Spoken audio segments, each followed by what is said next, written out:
meditation and singing bowls and all the things that come in the pretty package of wellness. None of those things are in fact how affirmations work.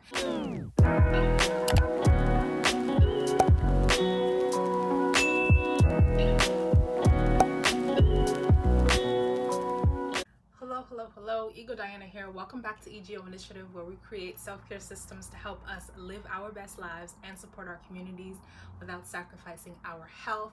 Happy Wellness Wednesday, you all. For today's video, I'm going to be talking about how to make affirmations work for you. A lot of people have different ideas and misconceptions about affirmations. I'm going to address some of those as well, and I'm going to give you all some tips on how to create better affirmations and how to actually utilize affirmations to help you achieve your goals and your vision for your life. So the first thing I want to do is to define what an affirmation is.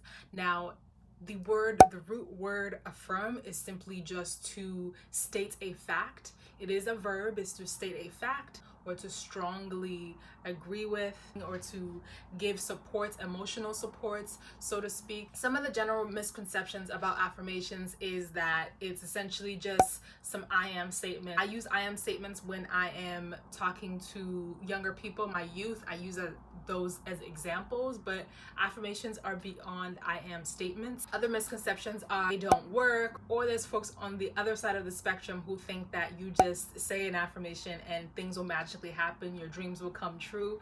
None of those things are in fact how affirmations work. And then the last thing is that people think that it's just some new age jargon, along with all the new terms that go with wellness and meditation and singing bowls and all the things that come in the pretty package of wellness.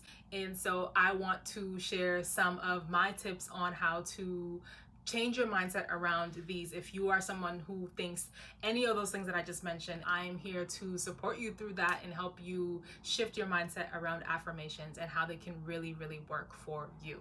So here's some tips to creating actual affirmations and utilizing them to help you achieve your goals. The first thing is that you have to change your mindset around what you think affirmations are. Notice how I started off with a definition.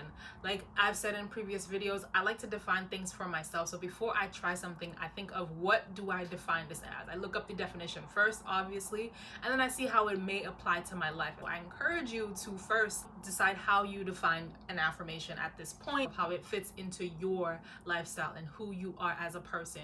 Once you have that definition, then you have to switch your mindset around. If you had any of those misconceptions, you have to decide that this is something that you in fact want to learn more about, you want to utilize. Again, it is a verb, so it is something that requires action. So keep that in mind as well when you are reframing your mindset around what an affirmation is. The next tip is to audit your words.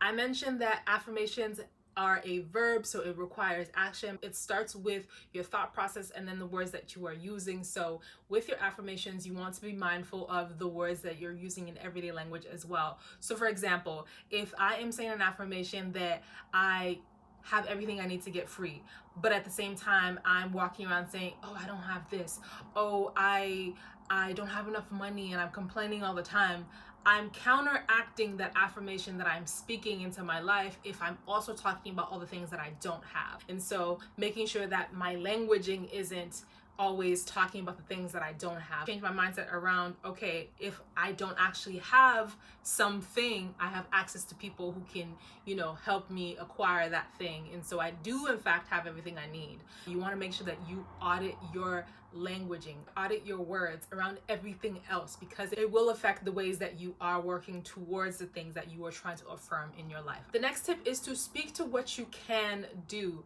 So affirmations, they are facts. They're not things that you make up. They are actual truths about yourself. So for instance, a lot of people might say affirmations like, I have the perfect body. That can be true in terms of, are you willing to work towards getting that body that you are desiring? So if you want to lose some weight, you've worked on your mindset, you're saying positive things and you're saying, I am working towards a perfect body, or my body is a temple and I will treat it as such. And if you are saying those things and the action that is attached to that, say you're like you've made a plan and you decided that you are going to work out 3 days a week. And so if you extend your affirmation and you say, I treat my body like a temple, and I eat right, and I work out 3 days a week, and you're not able, your schedule doesn't fit for you to actually work out 3 days a week, so that is not actually something that you can do. So be realistic is what I'm trying to say with your affirmation. Don't just go out on a limb and say something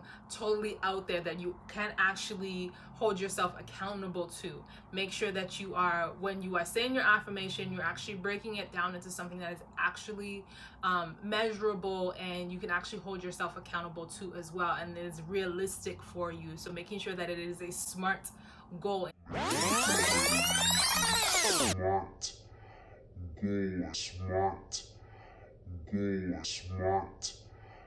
In terms of the steps it's going to take you to achieve your affirmation. All right, I'm not saying that you weren't paying attention, but just in case, here's a screenshot of what a SMART goal is.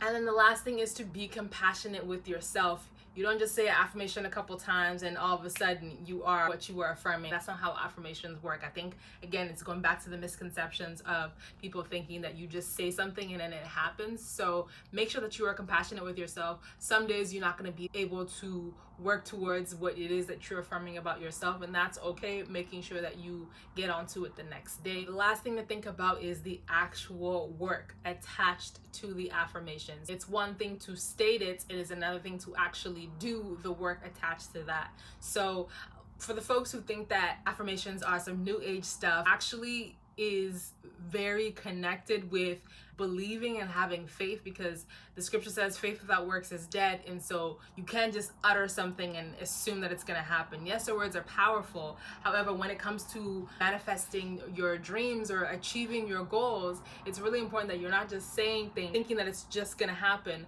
but also that you are doing the work attached to that. One thing that my coach always said in terms of a thought process to follow when you are wishing for something or you are desiring something is to be the kind of person to have the thing. Thinking of becoming that person who actually has that goal. And so it's kind of tricking your mind and your subconscious, because your subconscious isn't as powerful as your conscious mind. It just kind of grabs onto whatever it is available to it. So you have to train your mind in a particular type of way. If I'm desiring to be a wife, for instance, I have to think about what kind of wife would I be? What would a wife do when she wakes up in the morning? How would she take care of her home? How would she take care of the people around her? How would she take care of herself? What does her life look like? What does a day in her life look like? And then the next part of the formula is to do. So you are actually doing the things. I'm not just thinking about what a wife would do. I'm actually doing those things. And then eventually, when I do become a wife, it's second nature to me. That is kind of the path for your affirmations as well. That is a wrap for today. I hope that supported you. Let me know in the comments below if you have any other tips around creating great affirmations, and if you've heard other misconceptions for affirmations. I would love to have more discussion about this in the comments below. And of course, if you just want to be a part of the tribe, all you got to do is subscribe, pull up a seat, grab your water, say your piece in the comments below, and I'll talk to y'all real soon. Peace and love.